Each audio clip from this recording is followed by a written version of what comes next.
Well, good day everybody. Thanks for stopping by.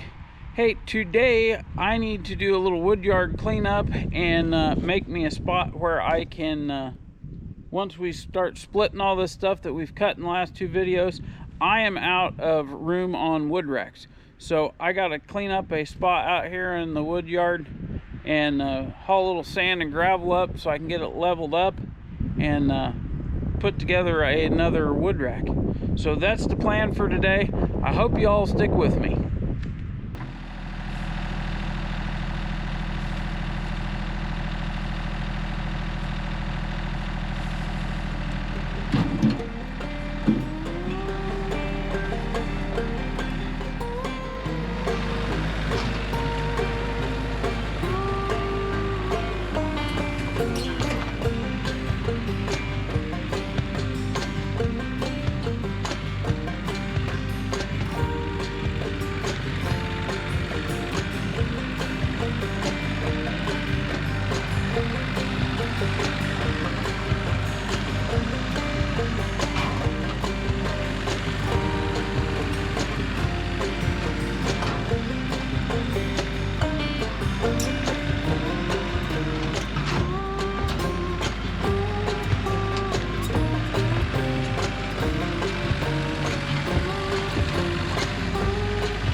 Well, as you can see, we got the sand and the gravel hauled up here. Got a pretty nice pad worked up.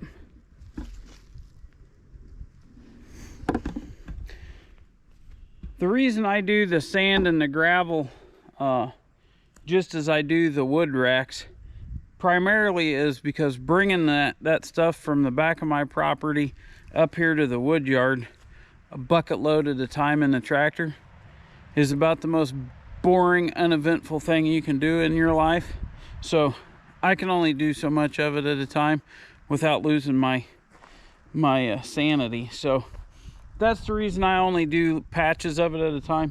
But when we did this, I did work it up to the edge from the last time I was putting sand and gravel in up here, which was under that wood rack there. And I don't try to get it perfectly level, but I get it as close as I can. And for some of you folks that are just starting to tune in,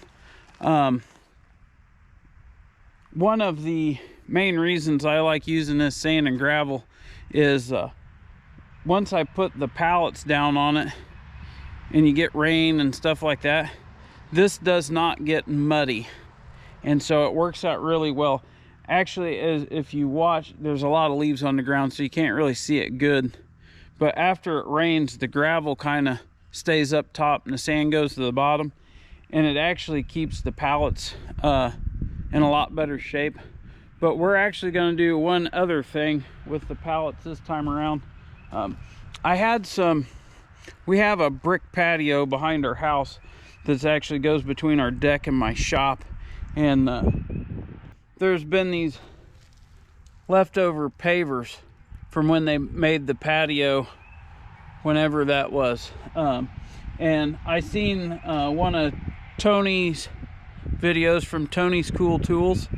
He showed and talked about putting bricks or something under your pallets so your pallets last longer. And so I think I'm going to, I don't think, we're going to. I'm going to set this racking setup. We're going to actually set up on the bricks. So take a little helpful hint from Tony over at Tony's Cool Tools on that one. And you can see over here, I'll try to keep you out of the sun. I got my next set of pallets. I've got those pulled out and made sure I had some that would line up, and then put the backs on them so we can stack up against them. But I'll get those drug over and we'll start putting them on bricks.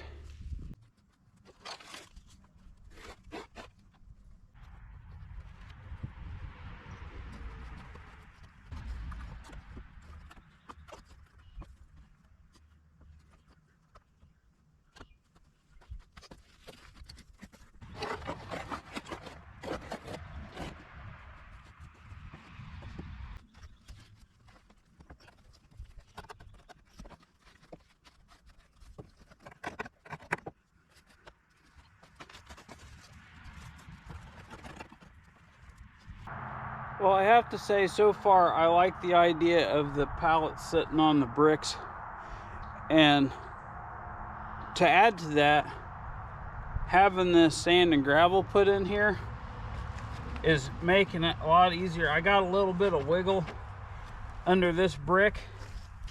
As you can see, it's not really touching anything, and with having all this here, I've been able to level them out pretty good, just moving the sand and gravel under the brick. So I think we'll probably continue to do this in the future, and that way I'm not wrecking my pallets just sitting on the ground. Like I did say earlier, one of the nice things with them sitting on the sand and gravel, like when I have tipped some of these pallets back after having sat since last winter with wood on them, the one rack down the aisle here, when I pulled that one back, it didn't have mud and stuff stuck to it. When you tipped it up, it had a little bit of grit hanging to the bottom of the pallets. So I feel pretty fortunate having access to all this sand and gravel and being able to do this, because it it definitely keeps things nice. The only thing that you really notice out of it is the bottom of the wood racks. About the bottom 4 or 5 inches of wood. If we get a really hard rain, there is some dust on the end of the firewood pieces. So that kind of, some folks might consider that a bit of a hindrance or not like it. But I'll be honest, when I pulled it off the racks and loaded it into the bucket of the tractor, it knocks right off, and by the time I put it on the wood rack up on the front porch, the wood's clean. So it's not like I'm hauling the dirt into my house or anything. So like I said, by loading it into the bucket and then unloading it out of the bucket onto the wood rack, it pretty much knocks all that dust and stuff off. So that's been pretty good, but I really like this.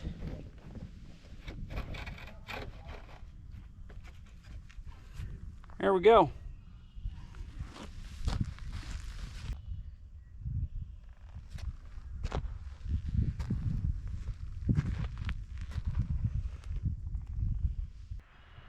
Well, as you can see, there wasn't too much exciting going on today. Just a little cleanup and getting prepped to start splitting again. I don't know if it see it real well. Where I got this, it basically lines up with the racks to the north of me, and it's wide enough that I can get the wood wagon and the tractor through here, and that works out great. Because now when I go to unload the wood wagon, I can pull right up alongside of the racks. So I'll probably wind up in the future putting another rack where I'm standing. And once I get that rack put in, then I'll start moving over to the other side of this rack. I took out and cleaned off some space over there. There's just some thistles and scrub stuff last fall. We cleaned all that up, so I could put a few more wood racks over there. But anyways, so that's kind of the plan. It has been an absolute beautiful day to be out here doing this. So, hey, like I said, I know it's kind of nothing too exciting today, but I appreciate everybody hanging out with me, sticking around. Would like to say thanks to all the new subscribers and, well, all the subscribers in general. I appreciate you guys hitting that button and tuning in when you get the opportunity. I do appreciate it. So with that being said, hope you all have a good week, and I'll see you soon.